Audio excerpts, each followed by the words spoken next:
We're back. My name is Wife Dota. I make Spectre builds. If you don't know who I am, a short introduction. Last league, I got frustrated at the quality of minion builds that I was seeing out there, so I decided to make a YouTube video with the one I was playing. The YouTube video got quite a bit of traction. It became one of the most popular builds of the league with the Witch class. Long story short, I play Spectres every league, pure Spectres, and I'm here back in the Phrecia league with a pure Spectre build for you guys to enjoy. So, this league we're playing is the Ancestral Commander, new Ascendancy for the Marauder, makes you real tanky. We're doing all content deathless. I will never show you guys a build that I don't believe can do all content deathless. So tier 17s, all the Ubers, all that stuff, all of the regular content in the game. The gearing progression is nice, natural, it's smooth, nothing crazy, no huge jumps. The build is not prohibitively expensive at all. The most expensive item in the build is the last thing you need, and I didn't get it until I was already doing Ubers and already doing tier 17s. It's great mapping. It's just an all-around build. Feels smooth, bossing, mapping, whatever. And now you're looking at the tanky numbers here, and you're thinking, oh, this guy's full shit. Here comes another Svalin build, all block, blah, blah, blah. Can't take a hit. Anything gets through and it dies. So the first section of this video, I'm going to show you guys some clips of me tanking some hits, and I hope those are sufficiently large enough hits for you to not be worried about the tankiness of the build anymore, because it's pretty solid on that front. I don't make builds that feed. After that, we're going to go through 4 Uber fights. I've got Cortex, Exarch, Shaper, Sirus. The longer fights, I cut them down to the last phase, about half the HP of the boss or whatever, just in the interest of time. I can't make super long videos because I'm not like a YouTube member or something. I have a limited time I can put to my videos. After that, I'm going to go over everything. Spectre choices, some auras, how it all works, what the Ascendancy does. That'll be at the end of the video.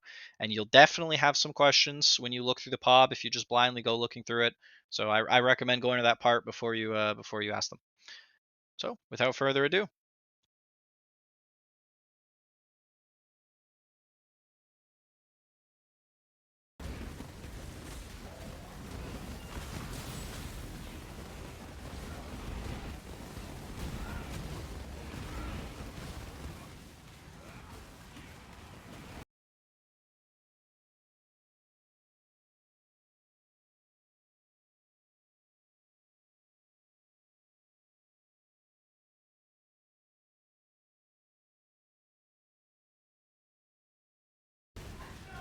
Meaning is an illusion. Die. Cleansing. Annihilation. The fires. this one is my own creation.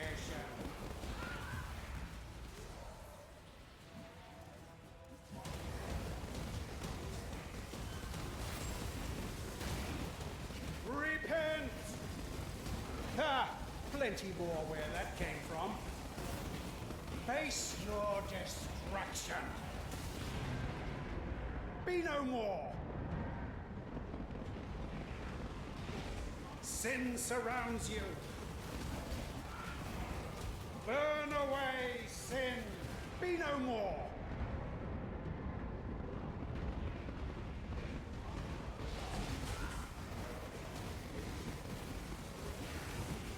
Feel the pull of the void.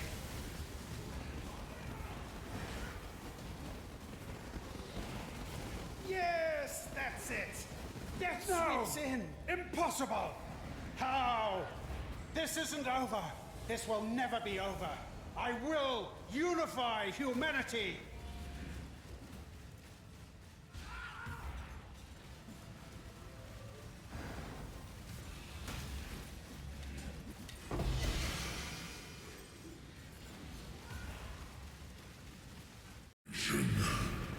Cleansing. The fires of 1,000 suns. My mana is gone.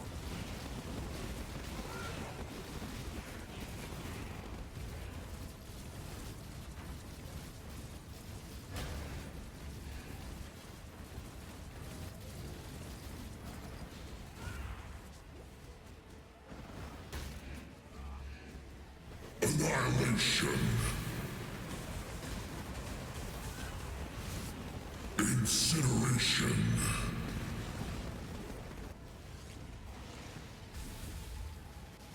Disintegration. Cleansing. Annihilation.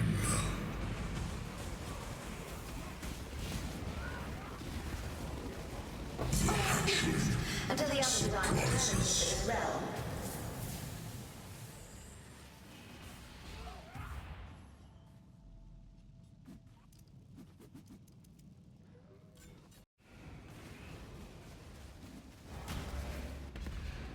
These memories are mine. I cannot lose them. They lie to you, Father. I'm your true memory. To save the future, the past must be sacrificed.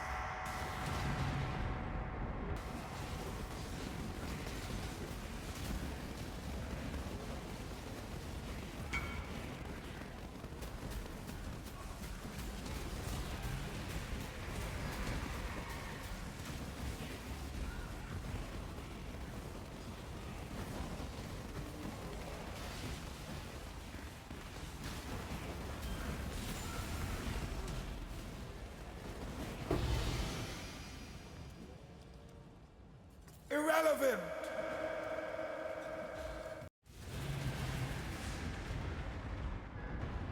My mana is gone. Die.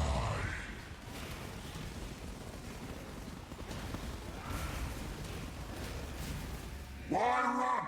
What's the point?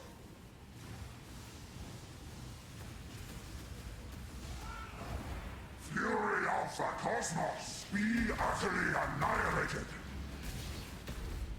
Obliteration! The edge of death, my heart races. I cannot do this yet. I am alive.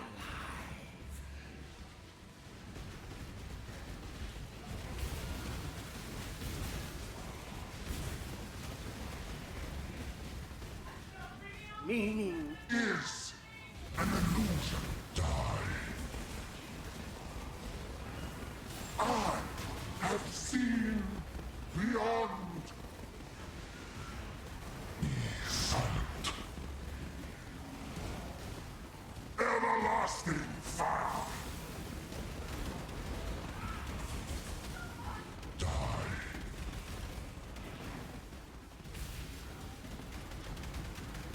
you will long for Non-existence.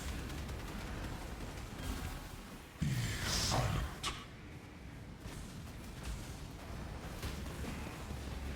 Die. Beyond, there is only horror. Everlasting fire.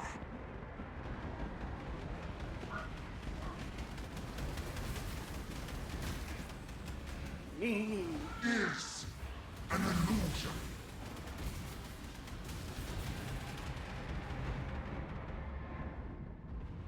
Be silent. Die. I have seen beyond. Everlasting fire. I found.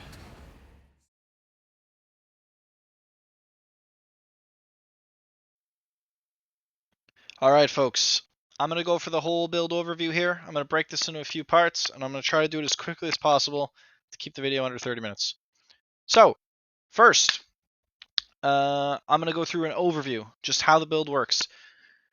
There's only kind of three things to go over on how the build works. Firstly, it's the defensive layers. That's the interesting part. That's the cool part. That's where we do all the cooking. Okay? We have a 7,000 combined pool of hit points. So that's 5,300 life, 1,600 ES. We could get that way higher. We're only level 95, and I cut a few points back because my Uber bossing setup, I changed the tree a little bit, which I'll go over. That's the first layer, obviously. That's the pool. That pool is fortified by 8 endurance charges. We get these endurance charges largely from our Ascendancy selection. We get 3, we get 2 from the tree, and we get 3 base. So again, we're an Ancestral Commander. Ancestral Commander gives us lots of great Ascendancy nodes, which I'm going to go through. One of which is this one for +3 maximum endurance charges. How do we keep our endurance charges up? We get our endurance charges from our Spectre, which is the perfect warlord. So he grants us 3 endurance charges every time he screams. And also, Critical, you need this chest mod. Gain an endurance charge every 14 seconds. Otherwise, the Warlord's charges, if he moves too far away from you and misses you when he does one of his screams, could run out. But that'll never happen if you have this node. As you can see, I have 8 of them just sitting AFK in my hideout. No problem. Third, 50% physical fire. This also comes from our Ascendancy. So this is where it makes our POB a little misleading, because our POB's numbers are actually much smaller than our actual defenses are. So this comes from this node right here, Born Under Fire on our Ascendancy. So nearby enemies convert 50% of their physical damage to fire. This is outstanding. Essentially, this means that I get my fire res, which is like 80%, to apply to half of the physical damage hitting me. It really, really, really is a ton of mitigation, and it doesn't count this when it calculates your physical max hit, because how it works is it says, well, you still can take X amount of physical damage, just hits that are coming to you, half of it won't be physical damage in this case. It doesn't increase the amount of fizz you can take, but it means that you'll never get hit with a super high physical hit in the first place. Which is why our physical hit, as you could see from tanking the Shaper Slam, is fucking big. It just doesn't really say it. Next, 72% evasion. Evasion's super important to the build.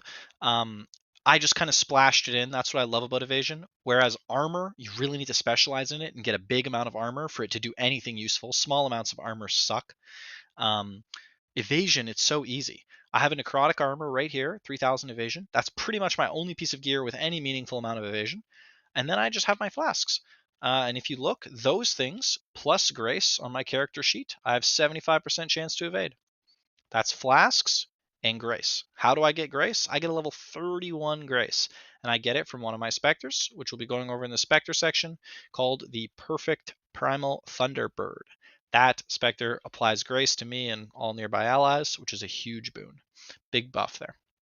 Next, I have 90-90 block. Svalin is just overpowered. I didn't use it until recently. I was farming tier 17s and I was killing some Ubers no problem with a regular minion shield, which I can show you right here. Here it is. With this regular minion shield, I was clearing no problem. But Svalin is so strong, not including it felt a bit disingenuous. It felt like I just wouldn't be using it just to not use it. So I threw it into the build. Obviously, it buffs your defense by a large amount. But again, it's really kind of redundant. You don't ever really die to getting swarmed on this build.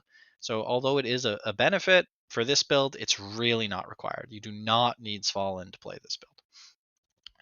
Max resists. Of course, I love max resists. Just getting a few of them can do quite a bit of work. I'm at 79, 79, 78, and I could go up way more with a few upgrades that I don't have yet. I have my max resists super casually. I get 2% from here and 1 for cold, and I get 1% here, which is amazing because I want this wheel for block anyway, and this wheel's just right next door to wheels I need. So all in all, super casual investment, super great benefit. Then another layer of defense. Guys, think of the layers of defense we're going through right now. This is what it takes to have a build that can really feel great to play, feel smooth, can tank through everything. You don't have to worry. You have block. If your block fails, you have a big, big defensive mitigation backing behind it. Having both avoidance and mitigation is what I've kind of felt is the key to having a really strong build in PoE. So I have block and evasion for avoidance, and then I have all this other stuff for mitigation. So the next is an aura setup.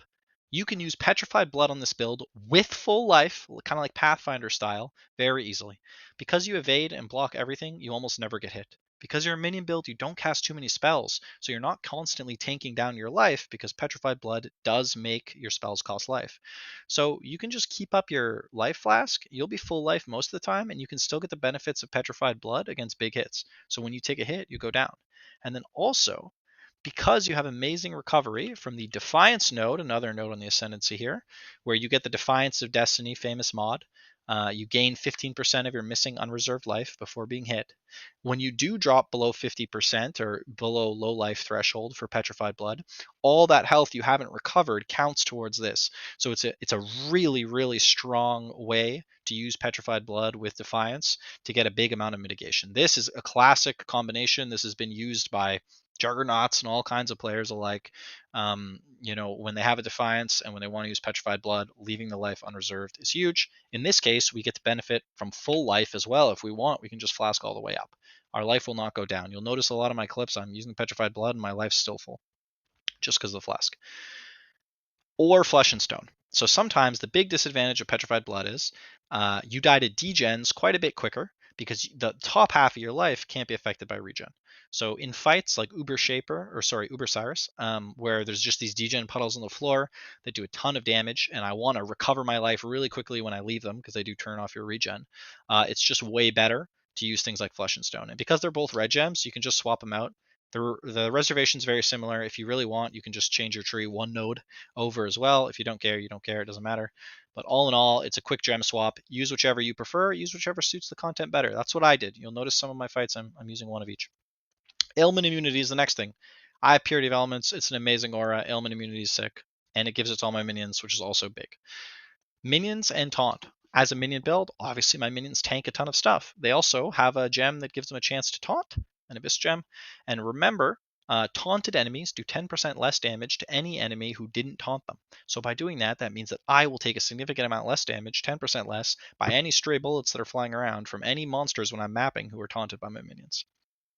Recovery. I have Vitality from my Perfect Warlord Spectre.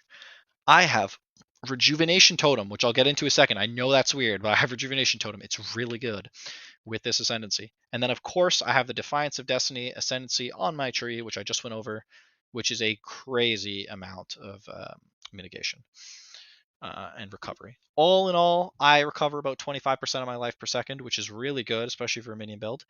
It is still the weak point of this build is degens, but recovery feels good. We're now on the 10th layer of defense, by the way, the 10th layer, and it still goes. We still have whole Ascendancy nodes we haven't got to. The next one is Totem Life before yours Ascendancy. Another node on the Ascendancy tree. So now I've hit every node on the Ascendancy tree, so you guys have seen them all. It's called Forest of Ancestors. So it gives you one additional totem, and it also makes it so 20% of damage dealt to you will be removed from your totem's life, the nearest totem, before it's removed from yours. This is insane. Okay, so first off, just off the top, 20% of the damage you would take mitigated entirely. Amazing. Secondly, people think, oh, the totems just die in 1 second. I have no totem supports and no totem nodes, and my totems live great, healthy lives, okay? They survive. And when I'm taking damage, you have to understand they also have recovery. They benefit from their own regeneration.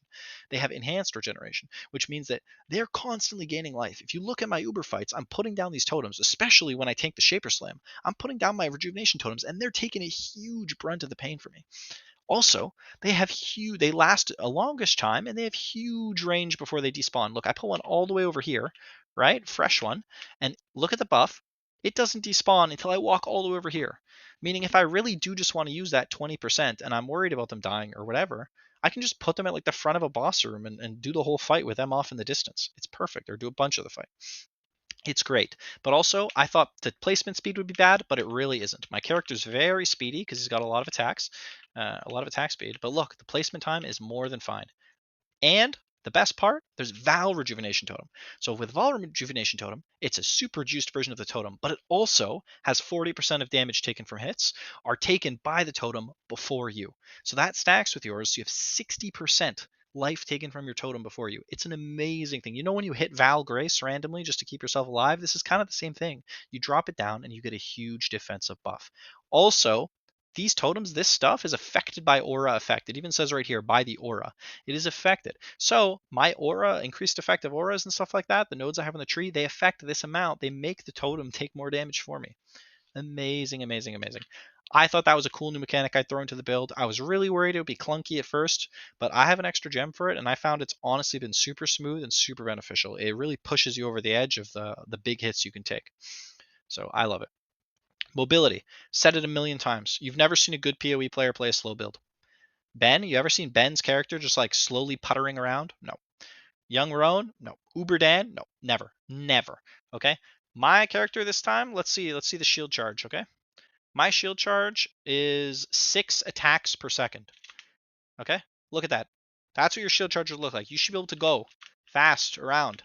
I have haste. I have move speed, obviously, on my boots. I have a ton of minion attack speed, a ton of it, which gets translated to my attack speed here. I have a bunch of stuff that makes me go fast, okay? You got to go fast, guys. Someone's buying a 5 Divine ring, so we're going to do that sale mid-video because I'm poor and 5 Divines matters to me. They're buying my old reflected ring. Nice, nice, nice. So that's another big one. Offense, it's pretty straightforward, guys. I'll go over the tree and I'll go over the gear, but the offense all comes from tree and gear on this build. I'm a Marauder, so I don't get too much for free for minions. So that's where it comes from. Let's get this guy. Let's get it going. Oh my god, finally some currency. I'll be able to buy more boss fragments. Fun fact, the only reason I didn't do Uber Eater with you guys is because Uber Eater, how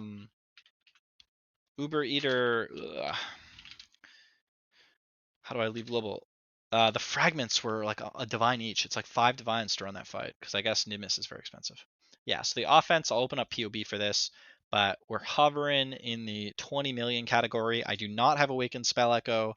My wand is terrible. My jewels are bad. My rings are insane though. But all in all, the damage could go much higher, especially if you want to, get rid of some of the defense, which you absolutely could comfortably do. You could go way higher.